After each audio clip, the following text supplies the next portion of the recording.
Bonjour à tous.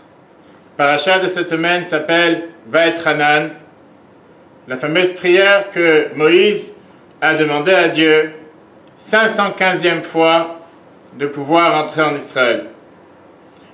C'est aussi la paracha dans laquelle nous répétons les 10 commandements, puisque nous savons que le livre, le 5e livre que nous avons commencé la semaine dernière, le livre de Deutéronome, c'est la répétition de la Torah, ce que Moïse répète pour la dernière fois avant de quitter ce monde.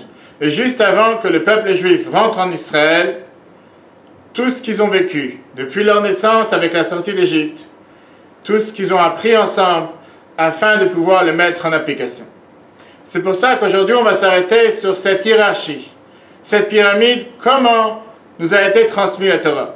Bien sûr, nous savons que nous avons les 613 commandements, 365 mitzvot négatifs, 248 mitzvot positifs. Mais à l'origine, la racine, c'est bien sûr fondé sur les 10 commandements. Les 10 commandements que nous avons reçus au mont Sinaï, le 6 Sivan, lors de la fête de Shavuot. Nous savons très bien que dans ces quelques mots qui sont et qui forment les 10 commandements, sont inclus toutes les lois de la Torah. Par exemple, dans la phrase « Souviens-toi » ou « Garde le jour de Shabbat pour le sanctifier » est inclus toutes les lois de Shabbat. Toutes les relations interdites sont incluses dans le fameux commandement « Ne pas commettre l'adultère ». Ne pas tuer inclut toutes les lois qui sont en rapport avec la vie humaine. Mais si on veut approfondir un peu plus, on voit que pas seulement que les 613 commandements sont inclus dans les 10 commandements, mais qu'en réalité toute la Torah est inclue dans les premiers 3 mots des 10 commandements. Je suis Dieu ton Dieu. Là aussi, nous retrouvons cette union du matériel et du spirituel. Je suis Dieu, c'est bien sûr spirituel, la relation entre Dieu et l'homme. Ton Dieu, cela devient déjà la relation, comment l'homme se positionne par rapport à sa pratique des mitzvot, mettre en application ce qu'il a reçu de la Torah. Ce n'est pas quelque chose de vague. Il y a un Dieu sur terre, mais je suis ton Dieu. Dans ta vie matérielle, dans ta vie sur terre, dans ton quotidien, c'est là-bas que je dois pouvoir mettre en application ce que la Torah m'enseigne. Viens de sage. Et le Rabbi nous explique comme quoi, si on approfondit encore plus, pas seulement dans les 3 premiers mots est inclus la base de toute la Torah, mais dans la première lettre, le Aleph, première lettre de l'alphabet, la première lettre des 10 commandements, la première lettre du mot Anochi, là-bas aussi est inclus la base de toute la Torah. Comment est formé un Aleph? On sait très bien qu'il y a une barre en haut, une barre au milieu et une barre en bas. Et c'est ça qui forme un Aleph. Le Rabbi en 1958, le jour de Purim, il chanta de la même manière comment le Admor Azaken, l'auteur du Tanya et du Shulchan Aruch, avait expliqué une fois à son disciple en lui disant « Toi, tu as un devoir de nourrir ta famille. Moi, j'ai un devoir d'enseigner la Torah à mes enfants. Viens en échange. Moi, je te donnerai les moyens de nourrir ta famille et toi, enseigne la Torah à mes enfants. Est-ce que tu sais comment leur enseigner ?» Et là, il leur a appris qu'est-ce que c'est un Aleph, en lui disant que la barre du haut, c'est ce qu'on appelle Dieu qui se trouve dans le ciel. La barre du bas, c'est l'être humain, le peuple juif. La barre du milieu, c'est la crainte de Dieu, ou l'amour du prochain.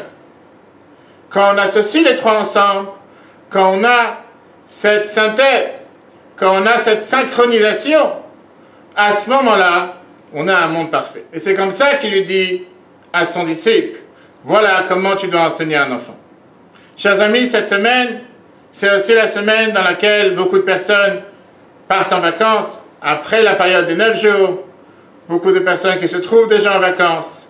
Et justement, parfois, à cette période des vacances, certains pensent qu'on peut prendre avec nous dans les valises tout ce qu'on a besoin matériellement, mais laisser ou mettre de côté, mettre en vacances la spiritualité. Vient la paracha de cette semaine.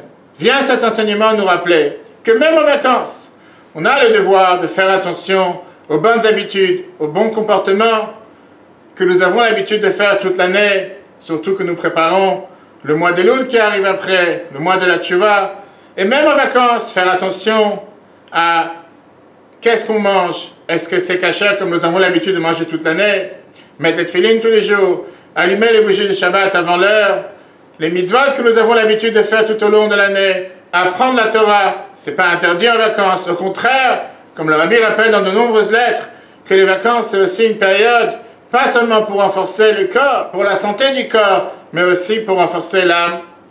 Et c'est ça aussi le baromètre, c'est ça aussi le test pour savoir si nous sommes imprégnés de ce que nous apprenons, si nous mettons ça en application, pas seulement quand nous sommes dans notre environnement habituel, mais même quand nous sommes dans un environnement qui n'est pas le nôtre, même quand nous sommes hors de chez nous. Est-ce que nous sommes capables, même en vacances, de rester fidèles à nos valeurs éthiques et morales? C'est aussi la semaine dans laquelle tombe le jeûne de Tisha B'Av, jour noir du calendrier, mais nous lisons ce Shabbat, la Haftara, dans laquelle nous demandons à Dieu une double consolation.